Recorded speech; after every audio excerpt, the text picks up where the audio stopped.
Hi everyone, welcome back. It's Dawn, and today I'm going to do this double seed of life, but without a compass.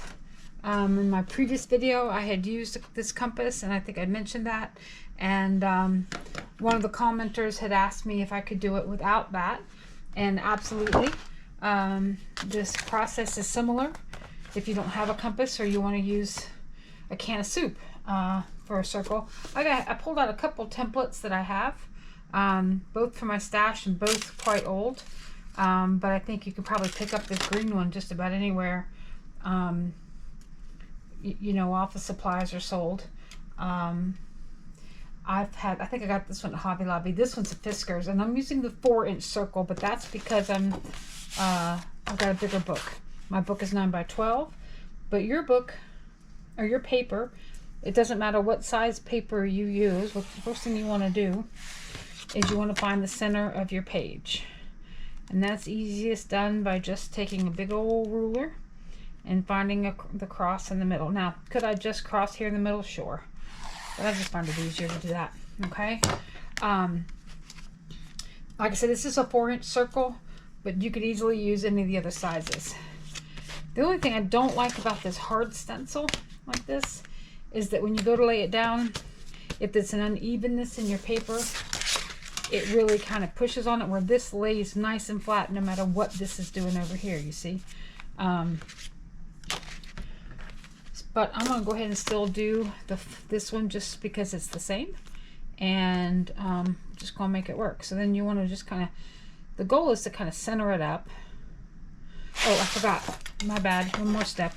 Then you got to find your east and west center points, because you'll need that for the next part. One, and skipped a step because that part's going to actually be more critical than but that helps you know X marks the spot, as it were. All right, now this part, getting it exactly center, I don't think you need to spend a whole lot of time on it, but you're going to start there. Okay, then you're going to go up to this center line here. In fact, I'm going to bring it down a little bit because pencil lines are sometimes faint and hard to see. All right, so there's where we are now. We've drawn a circle around the center part. But the biggest thing is you want to have that line, okay? And you're going to put this next circle. Ooh, that camera's so close. My fingers are going to get in the way. There. And then you're going to repeat that at the bottom. Okay, very good. Now, the next step, I'm going to zoom out just a little because we've got to have a little bit more of a global look to it here, is you're going to go to the north and south one, just dividing your paper in half, and you're going to go there. But what you want to make careful observation of is that you don't go too far this way or too far that way. You want to keep that line in the middle, and that's why a compass works better than this. But in the event this is what you want to do, this is how you do it. All right, we'll go there. Oops, see, and I'm off. All right, so I'm going to pause for a second, and I'm going to erase that and come right back. Okay, so I might have figured out a better way. I had it like this a minute ago, and there's a little bit of a bevel on this guy. It's probably not very visible on the camera. But if I flip it over, the bevel works for me, not against me. So I'm going to do this again with a bit of a bevel. Sorry, with a bit of a, I erased the other line, so now I can make sure I get it halfway. There's that one. And then we want to mimic that. So anything we do, we're going to do in pairs, right? So we're going to do the other side. All right, so now we kind of have a center and a north, south, east, and west, right? Okay, so now you can start to see, you're going to ignore these lines, for the straight lines, but you can see a flower here, and a flower here, and one here, and one here. That's the beginning. And then now we've got to, now I've got to figure out how to do the next one. Because normally, I think it's going to have to be here. It is. I may have to figure out the math of it though, and how to tell you the math of it. Okay, back in a sec. Okay, so I've kind of figured out the math of it. Now the question is how to explain it. I'm going to bring the camera down a little bit further here. So, as you can see, oh darn, I should have got this ready before I turn the camera back on. Sorry. Let's do this. With the 5 circles you have, and I'm still out of frame here, you have these intersection points here, here, here, here, where the circles intersect, not the straight lines that are dividing up the page to tell you where the middles. In fact, if you want to get rid of those, you could at this point. You could get rid of those just to keep it a little less confusing. Take the straight lines out. We're only dealing with the curved lines, okay? So we have 1, 2, 3, 4, 5, 6, 7, 8. We have 8 more circles we have to draw. Now normally I would be using my compass on those intersections, right? But we're doing this compass free. So the only way that I know how to suggest that you do it is to draw this X here, maybe a little bigger, because we're going to be erasing some of this just to draw these 8 X's.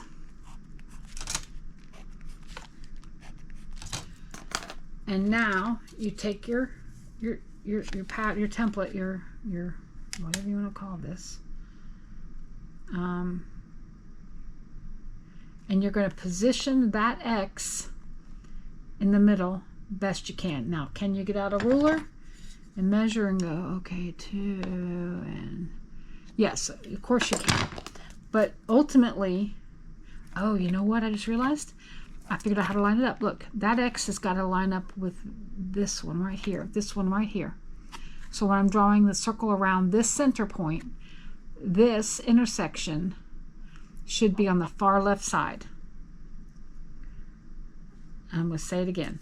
When I need to do this center point, this circle, then this guy is my left-hand side.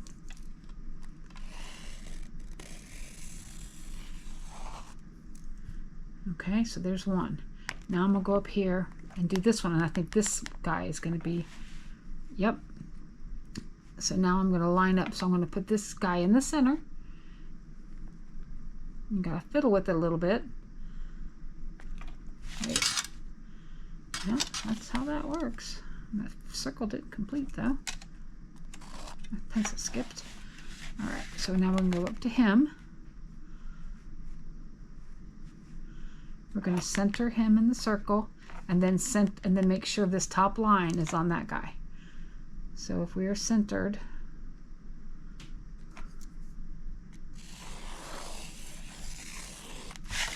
that does not seem right. Well, we're just going to carry on. Good, bad, and different, remember? All right, so then we're going to put him on the center and this guy on that line. I don't think this is right. I think I'm off somewhere. All right, well, we're going to carry on and see where we screwed up.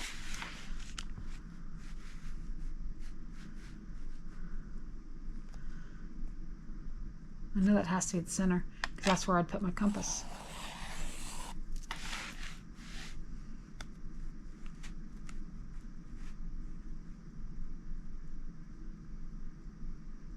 Yeah, these are off.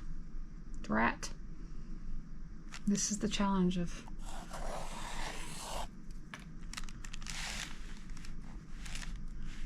I think probably my original circles were off a little bit, if I had to guess.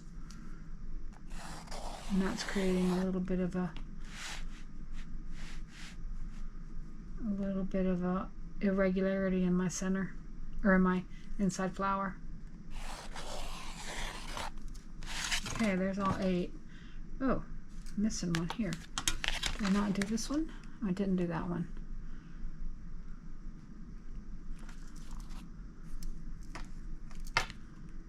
Okay, good, bad, and different. That's where we are. Okay, some of these are off a little bit, and I think that's because I zoom out a little bit, because I wasn't super careful the first time. I wasn't lining it up, and I think that's just the nature of the beast when you're using a template instead of using a compass. And you can see it's a little flat here, like it's not rounded out like it should. Yep.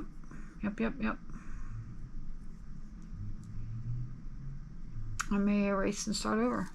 Try it again, because I really like, because this one's too big and this one's too small.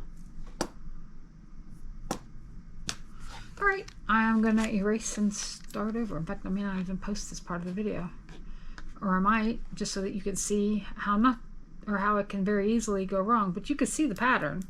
It's just it's not symmetrical. So yeah, I'll probably keep this in just so you can see it. All right, I'll be back in a second. Okay, I'm back. I redrew my centering lines, you know, the diagonals first and then the north, south, east, west second. And I grabbed a smaller ruler because I'm going to now make sure that before I draw a circle, because even a millimeter off, ooh, crud. I'm trying to keep it where it is. See, like I think I need to go a little bit that way. Personally, I find a compass much easier than this, but you know, it's always good to learn more than one way to do something. All right. I've got, so obviously you just want to do, it's a 4-inch circle, so I'm just measuring 2 inches from each side. Okay, there we go. That does not look right. This, well, anyway, it's not important. So we'll do one there. And now we're going to come up here, and now we just got to make sure, man, I keep hitting stuff, going too fast. Now we're going to do our 4 circles. And making sure we're there. Drat. Okay, that looks good.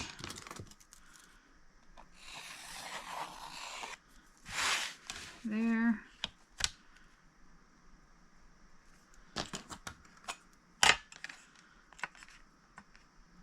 Hard part about this is you can be this way and think you're at 2 inches, and you know, you've got to kind of look at it this compared to your margin here, your edge of your binding, and you know, there's all these grid lines on this particular one, but this one doesn't have any grid lines on it, so you might be off a little,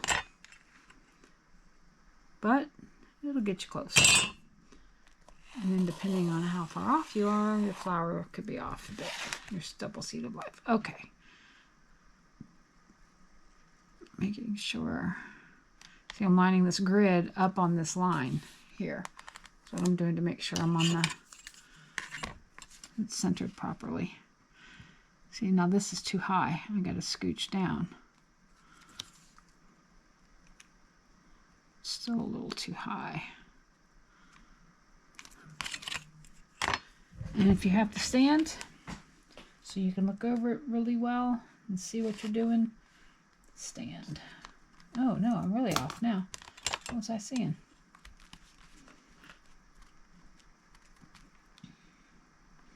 Oh, I'm way off. Okay. I'm on this line, so I know it's not skewed left or right. And then the middle.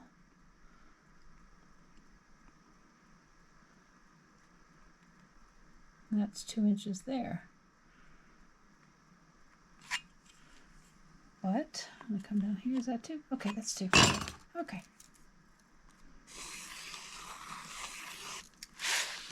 Got it. Now let's go over here.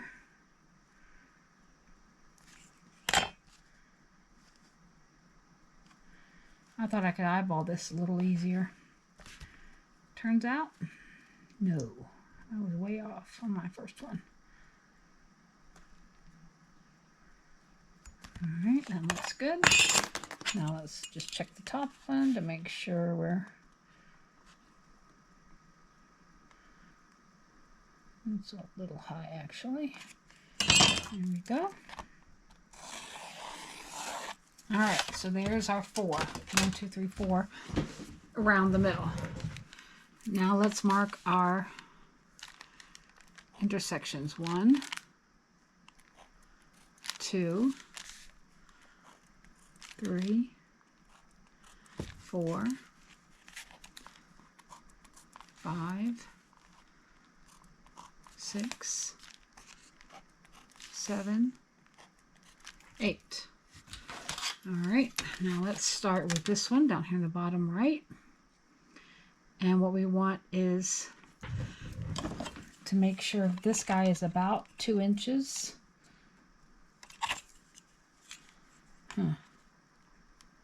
See, that's maybe where part of our problem is that's, I'm lining it up with that guy, which I thought is correct.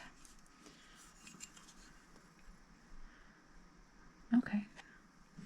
I'm still going to go with it. This is the center. We're using this as the left point. Okay, now we're going to go up to this one. Center, top point. And I'm using this here and this here to kind of line things up and give myself a point of reference. I don't think this is right again. Okay. Wait, no. This one and that guy is the left point.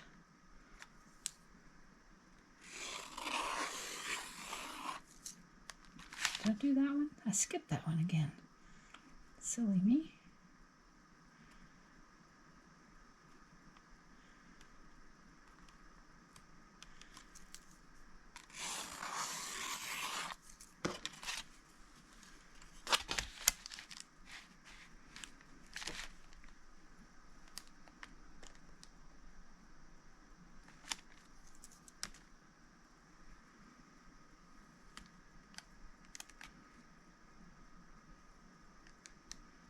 Yeah, I'm eyeballing it again. I'm probably going to be in trouble.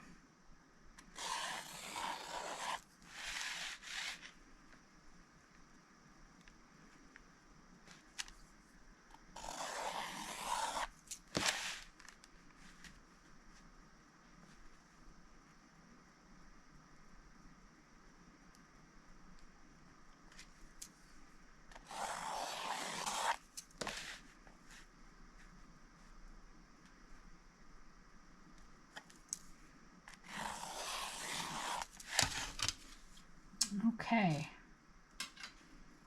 better. It's still a little wonky because I'll show you why. This guy is, this one here is different than this one, which is different than this one, which is, these are, like these two are super skinny.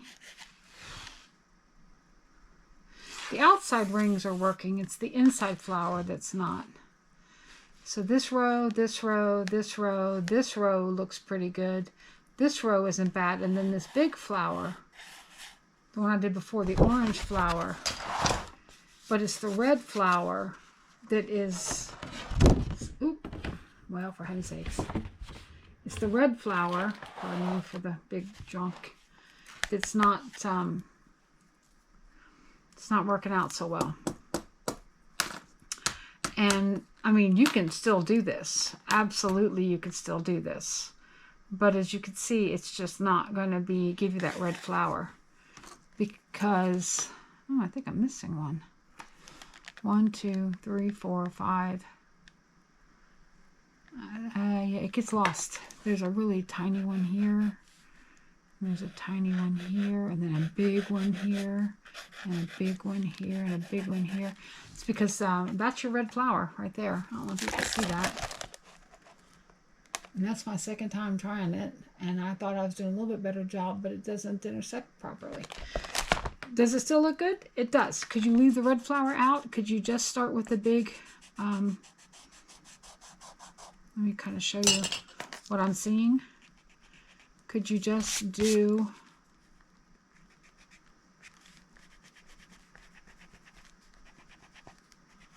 You could skip the little inside flower, the red one, and just do these guys, right?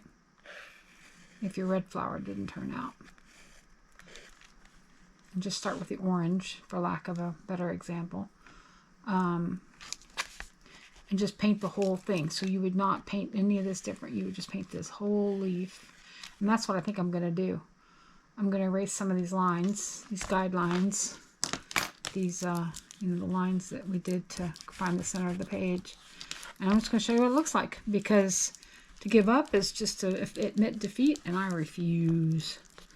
I refuse. So I'm going to erase these lines, grab some paint, and, you know, see what we come up with. Because you don't try, you don't know. And maybe you like it just as well. Maybe we don't. Maybe we hate it. Maybe we just go, ugh, the symmetry is off and I just can't deal with it. But you don't know till you try. All right, give me a couple minutes. I'll be back. You won't feel any pain because you won't even know a difference. Okay, so I erased my guidelines and kind of knocked back some of these lines a little bit. I've just kind of taken my my polymer eraser here and just dimming some of these. It's not that I don't want them to show up, but unlike my previous one, I'm probably not going to do the gold lines, and I'm probably not going to separate it by color. I think I'm just going to do an ombre, because this middle spiral, this middle circle thing, it's while it's not bad, it's not precise. And so I think it's going to be better served to do an ombre effect. And so therefore, I don't want nearly as much pencil lines, because I'm not going to be able to disguise them as much. So my plan is to take a single color, and I've decided to go turquoise, because of course, turquoise. And oops, more schmutz. Is to take a single color and cover everything to start. And then as I work in, I'm going to, you know, essentially glaze towards the middle. And I may end up doing some light outlining when it's all said and done. But my thought is not to do as much as I did last time, because, again, it's just not precise. It's good, but I'm going to use I'm using a number 10 synthetic round. I should probably use something else, but because I've got to get in these little dips and valleys here around the edge, and I'm just very comfortable with this brush, and it really, I don't think matters. Although if it dries on me, I may have a different thought about that. Okay. All right. Talked me into it. Let me get a bigger brush. Let me get this big guy here. And oops, too much pigment. So I can always go like this with it. Yeah, this is better than using the round. It'll be faster. And this isn't great paper. This is Strathmore 400 series, which means it's not cotton, it's cellulose. And it just doesn't behave like cotton. Nothing does it? Ooh. And if I go outside the lines, so be it. Trying to get like an even coat, and that's going to be my biggest challenge, is getting an even coat. And I'm going to have to twirl this a little bit just to be able to get the right angle on it. I'm sorry to say. Okay, move. Never done this, so we're experimenting together. But it's good to try things outside your comfort zone, I think, right? Remind me I said that.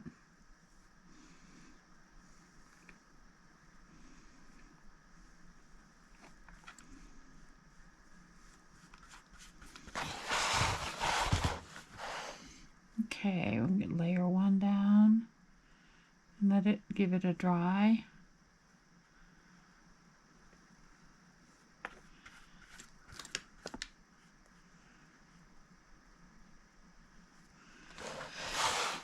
And then we'll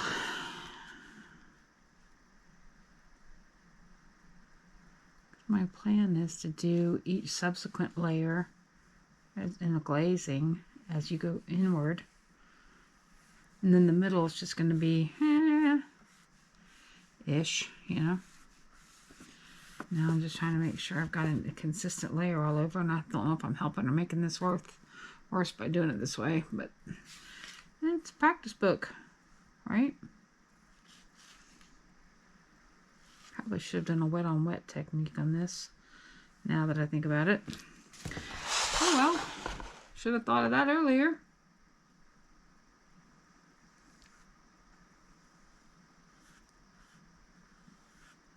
I feel like I'm making a mess now.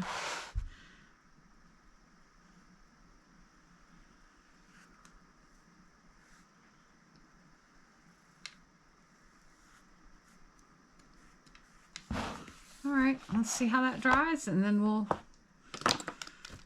go to layer 2. Okay, let's do the next layer.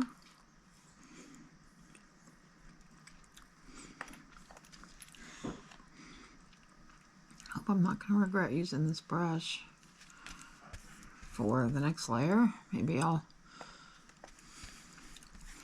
use it for the bulk pieces and then grab this guy for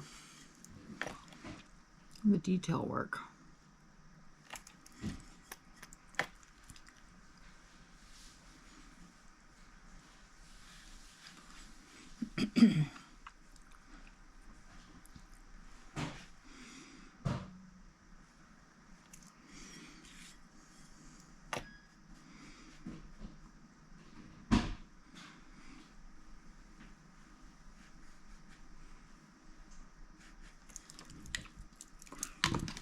This a little bit more.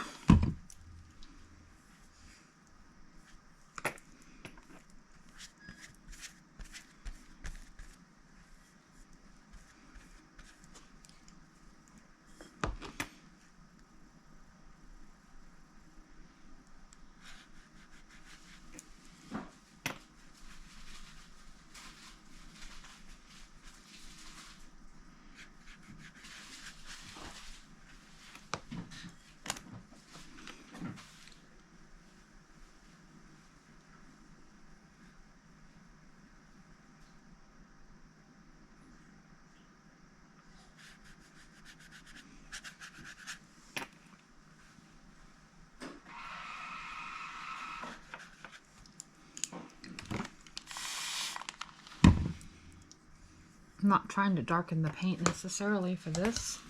In fact, I'm trying to keep it the same color, just glazing a layer.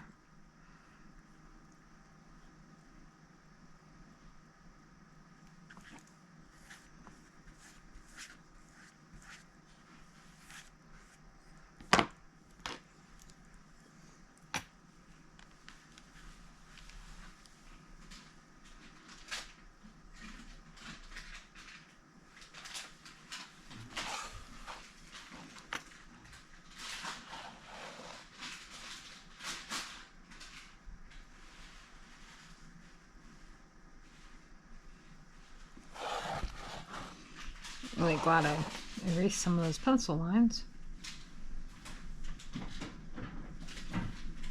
Although later I may go back and, I don't know, I may add them back. I'll have to see. Oops, right over there. Let's go this way.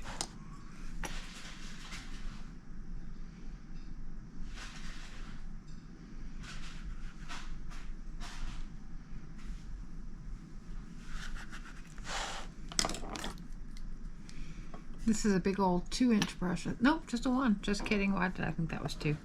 I don't know. I needed food. Clearly I'm not thinking straight. Okay. That there is layer 2. Alright, back for another layer.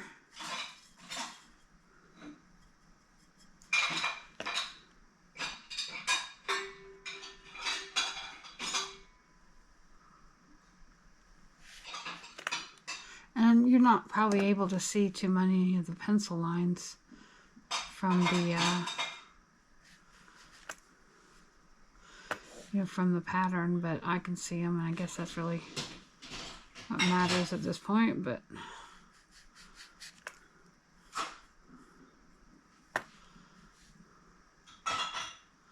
I'm getting right up on them here pretty good.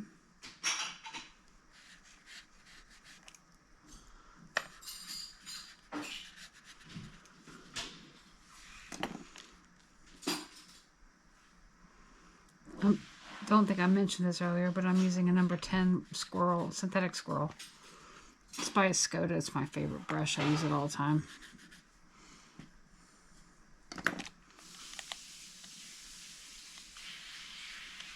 It's my go-to.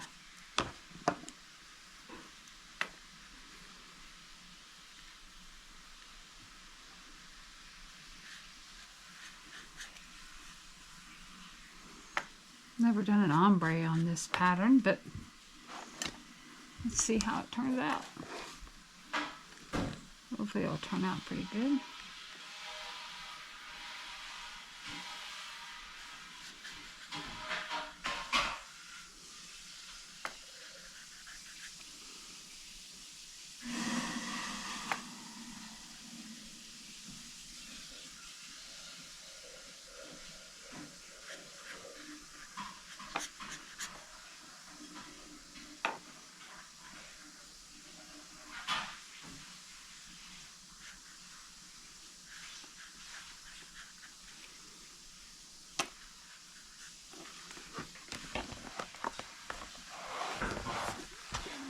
Turn it around a little bit here just to get some of these angles a little easier on my wrist. Nothing wrong with my wrist, but if you get in a contorted angle, you don't paint very accurately.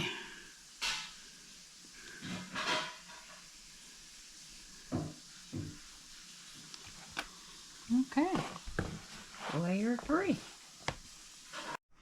Okay, next layer. Helps if you look, see where you're going next. Make sure you know the pattern. Got confused for a second. Now I see it. May have erased a little too much as it turns out, but that's okay. You can figure it out.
Twist it a little bit again.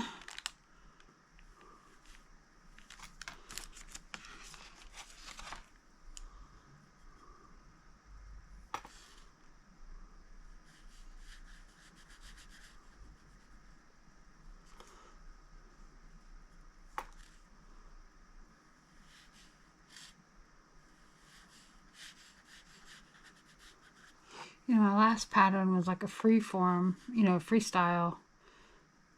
And then the one before it, or the two before it, were these geometric patterns. And I go back and forth. I like both. Which is kind of odd, because it's kind of like saying I like abstract and impressionism at the same time, or maybe that's not as far apart, but you know what I mean. It's odd that I go back and forth enjoying both, but I just do. I enjoy the structure of the geometric patterns, and then I enjoy the freestyle of the waves and the boxes and what have you. Okay, layer 4. I'm turning this back on to show you that for this type of pattern, when you don't have any tape down, I don't always wait for it to dry. I sometimes will get the little hair dryer out or whatever you've got and speed it along. Just thought you want to know. Alright, now it's time for layer 5, and my paper's a little warped. But the thing about paper is it doesn't have a memory. So you can shape it back. Or you can put weights on it. Or you can just hold it down. Layer 5.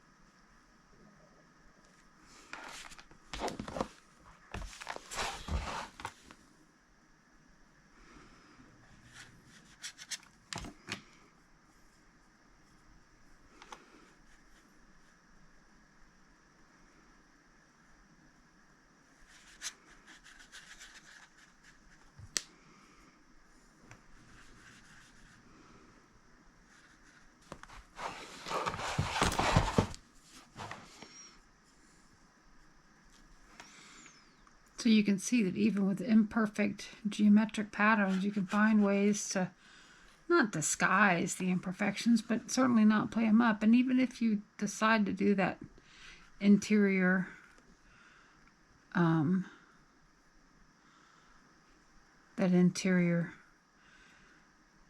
trying a star, whatever.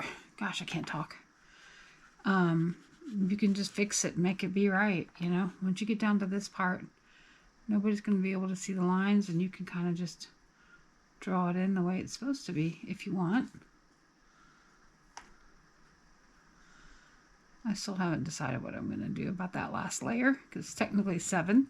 I may just do 6 and then just do kind of a little hint of a center. I don't know.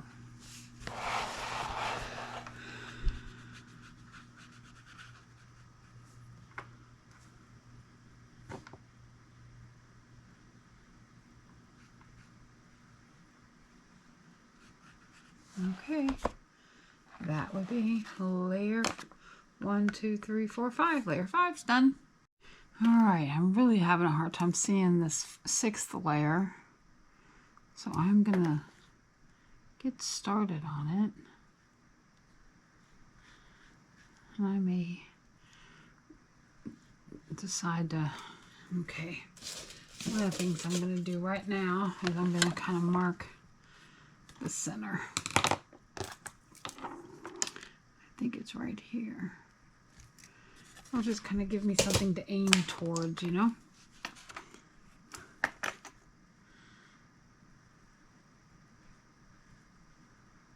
And if they overlap each other, they overlap each other. We aren't going to worry about it too much.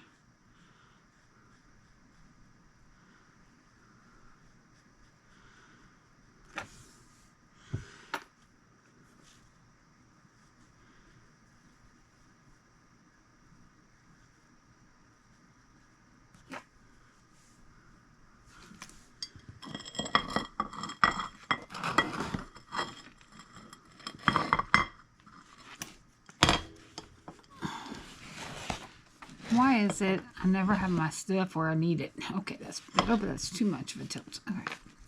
My palette was tilting away from me. Okay, let's see. Let's start here. And let's end up there. I'm kind of freehanding this. I could see some lines, but I'm, yeah.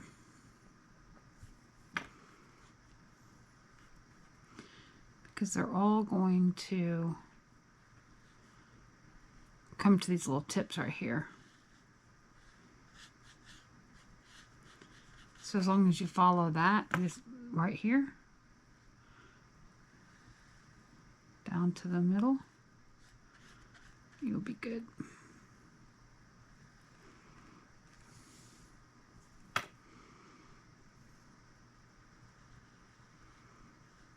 Oops, forgot that one.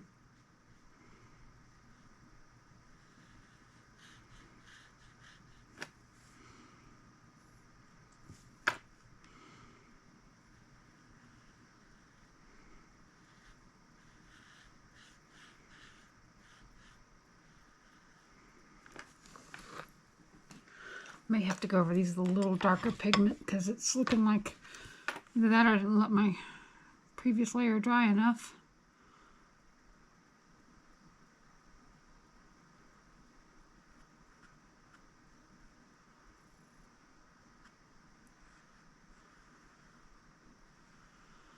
And this is where you just kind of make decisions on the fly. Like, all right, well, we're gonna pivot.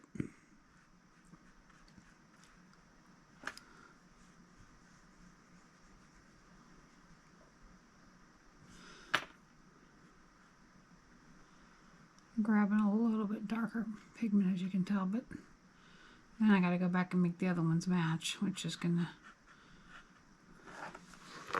make this paper really wet, which is where then you wish for better paper, right?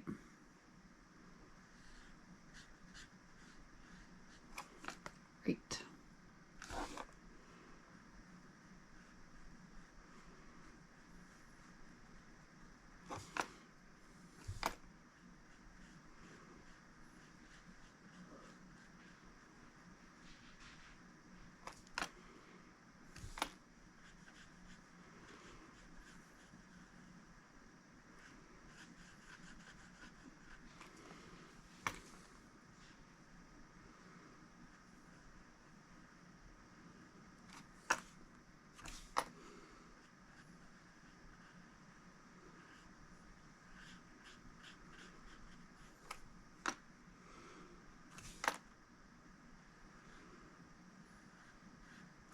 I may go back and do gold.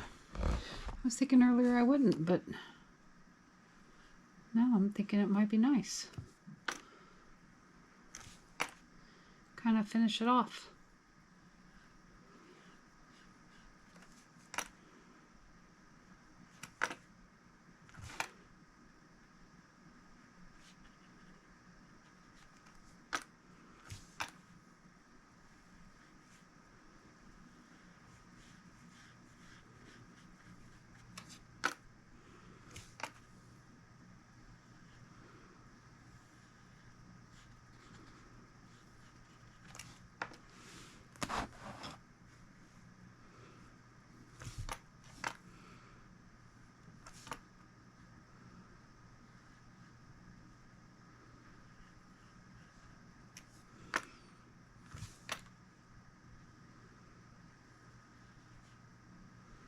Yeah, I think I will do the gold. But I might go with the darker gold this time rather than, I think last time I used light gold by Kiritake, and this time I might do like a blue gold. Oh, that might be nice. A blue gold might be really nice, in fact.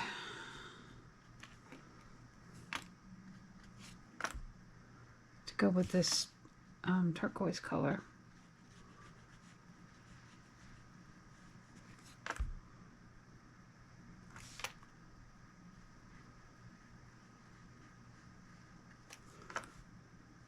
Trying to darken up a couple of these petals.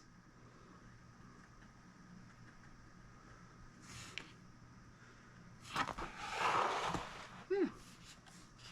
Okay, layer 6, and that's it. I'm not going to do that interior layer just because I can't see it and it's wonky anyway, so we're going to let that dry. This one I'm going to let air dry because I really feel like at this point it needs time instead of being pushed. And then I'm going to come back and do, I think, some blue gold. Got it here. Nope, This is champagne gold. Where's my blue gold? Here it is. Oh no, that's red gold. This is red gold, as you can tell. It's got a lot of red in it. And then this is, I don't know, a different gold. Not the one I want.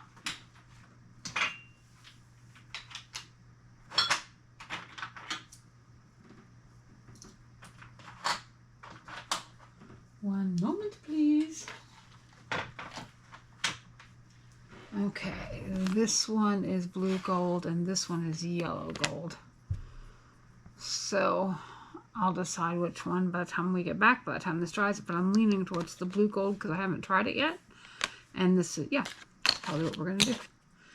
And then I'll get my teeny tiny brush. My teeny brush. And I do mean teeny tiny. Look at that thing. Oh, that's a 20-aught. I think I have a 3-aught that I use more times than not. I will find it and we'll do that next. Okay, we've got some gold. I decided on the blue gold. I'm going to use this little teeny 20-aught. I'm not even sure how you're supposed to say that. And if you're new to these size brushes, they come in different sizes, and some of them are going to say spotter and some are going to say round. And this one, you know, it's a 3-aught and it's just bigger, more bristles. But then this is a 20-aught, but it's a liner, and I've never gotten really good with liners. So yeah, you see how much longer this 20-aught and this 20-aught is, because one's a spotter, one's a liner.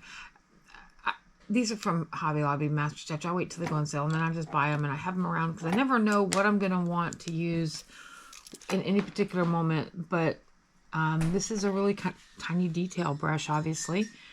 And I haven't really decided how I'm going to do this. Do I want to work in, out, or out, in? I think I want to work in, out, but I'm a little intimidated by this flower that's kind of made up in the middle.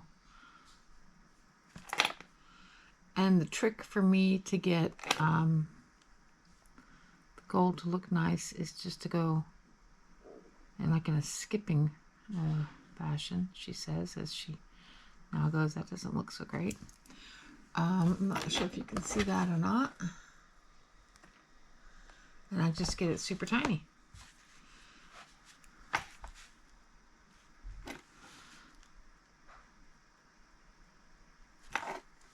You know what, I might use the 3, that 20, just leaves no pigment on it whatsoever.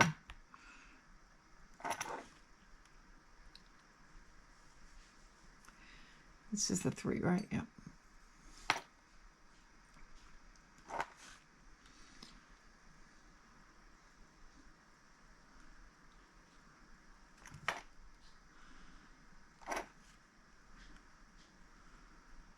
And this is the Blue Gold by Kuretake, and it's number 901, in case you're just buying single ones.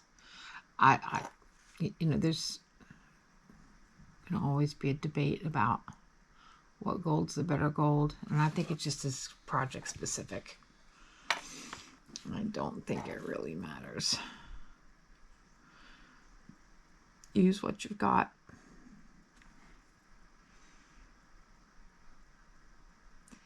And you wouldn't think I'd ever use these, but it's like when you flood, I flood the whole field, the whole pan. And then I barely use any, so it just looks really underused or barely used, but that's not the case. Just this stuff goes a long way. And I may take these into a point in the middle, or I may not. Might leave them out here on the edge. I think this needs to, I've let it sit for a little bit, but I feel like I'm just getting mostly water.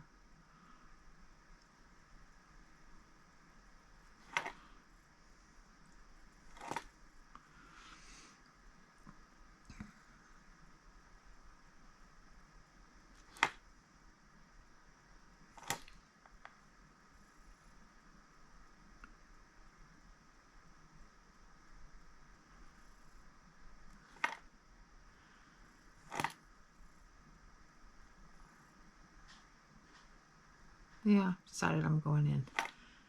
Just felt right.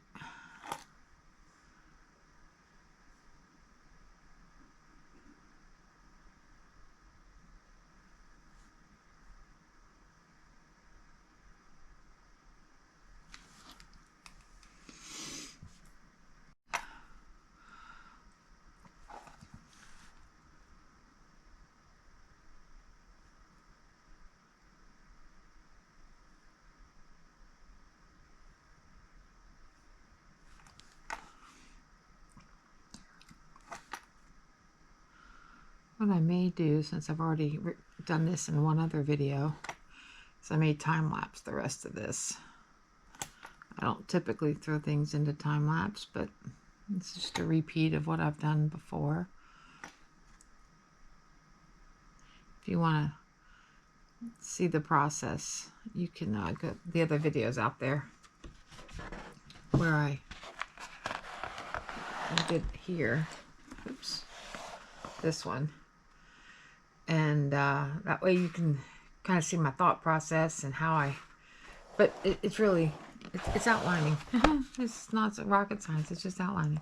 So I'm going to throw this in time lapse and then come back at the end.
Okay, finished that up, and I'm just kind of, I had to kind of invent the middle here, and I'm okay with that. It's all I did was kind of, I don't know, dot it, smudge it around a little, and just create a center.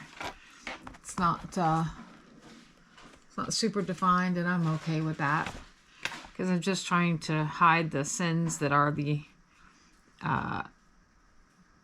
asymmetry of these interior petals, you know, compared to the other one that I did that had more symmetry. But that's gonna do it for me, and I really like that gold on top. I think it really finishes it off and gives it a really nice it hides a bunch of things, like where watercolor wasn't you know, behaving, or, you know, I didn't.